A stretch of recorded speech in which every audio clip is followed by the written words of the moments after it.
This exercise requires a cable bar attachment. So at your gym, you may find this in the attachment section with all the different handles. You may find a TRX ripstick, which also works. And then basically you're gonna attach this to the cable, or sometimes you can also get like a band, like a bungee attachment, and get the same effect. So what you're gonna do is you're gonna take the cable machine, you're gonna set it to the highest setting here. So we're gonna really get it as high as possible here. And then what we're gonna do is we're gonna facilitate some core stability through anterior oblique sling activation. So the way we do this is actually from the ground up. So all these important details can really make a difference in this exercise. Instead of making this just an arm exercise, you can make this a core stability exercise. So what you're gonna do is you're gonna set up with one hand on the distal ends, try and get as far down as possible. The other hand, you're gonna get towards the middle of the stick here. Now, if you find this exercise too hard, you can bring the hand a little bit farther out and then progress to getting this hand closer down towards the center. You wanna really set up with a light weight here. And this is not something that you have to progress just with the weight. I'd rather have you progress with this grip and also trying to get the bar farther away from you as you get stronger. Then once you get this to the maximum amount of distance away from your body, and you can do this with a lot of repetitions, then you can start increasing weight. So what you're gonna do is, I have my right hand on the middle, so I'm gonna put my left foot back here, and this left foot is set up, so the ball of the foot's on the ground here, and the right foot has the weight on it here. You wanna think about the left foot as trying to kick into the ground, almost like you're trying to shift the ground forward like this. And you're going to set up a nice grounded stance like that. And I'm trying to kick forward there, activating that hip flexor. Knee is slightly bent like this, foot just right behind. So it's not a big stance here. Bent knee just like this. Not a lot of weight on this left side.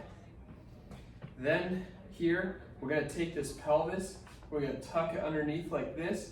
This rib cage is gonna be tucked down here like this. And then this cable bar is gonna kind of pull me out of this position here. So I'm gonna let it slowly kind of pull me, but control me out of that position. And then I'm gonna activate through the core to pull the cable bar. So we're gonna start here, all those cues here, and then elbows straight. If that's too hard, another regression is elbows bent, and do this with the elbows bent. But ideally we have our elbows straight here like this, and the cable bar attachment is diagonal here. So it's going over the shoulder here. And again, we're trying to create as much distance away from the body, and the farther away from the body, the more core stability this involves. So we're gonna let it come all the way up here, control it, and there might be a certain point where this is the maximum amount of control. If any further, we'll probably knock you out of the position like this. So you go just as far as you can control there, and then you're going to activate through the core and pull across like this. So you can see I'm using my abs to kind of control back here like this. It's going to pull me back like this. So I pull strong here, and then I pull across here. If you keep your head straight forward while you rotate your chest and your shoulders, then you can get some more cervical stability. And then we can also focus on the pelvis here. If you notice how the belt buckle is facing straight forward, and it's not rotating with like this. If I rotate with like this, there's not as much core stability involved. So you want to keep that belt buckle straight forward, pelvis straight forward, and the chest rotates here.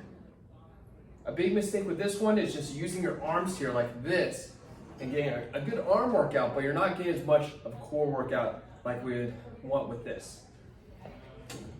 The next exercise here is for the posterior oblique sling. So anterior oblique sling we just worked on was from the hip flexor and adductor all the way up through the front and to the opposite shoulder here. Now we're working on the back side here when we face the cable machine. So this stance leg here, this left side is going to go through the back side here, across, and over to the right shoulder. So for this one, we're actually going to set up with the cable bar a little bit lower. So either low down here, or if you're a little limited by the length of the cable machine, kind of like this cable machine, you can get it to about chest or shoulder height like this. So you're going to start here. So this is the end position of the last one here. And again, you're pushing, kind of kicking the ground forward.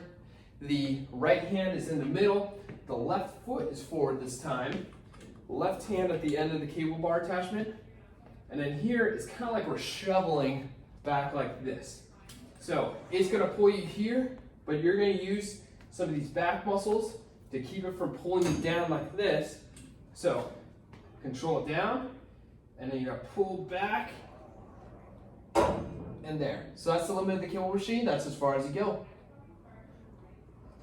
See how the pelvis is straight forward? And if you want, you can keep your head straight forward. Just like that. All the same cues, same stance. Trying to keep those elbows straight. Try to get as far away from midline as possible, and using a light weight.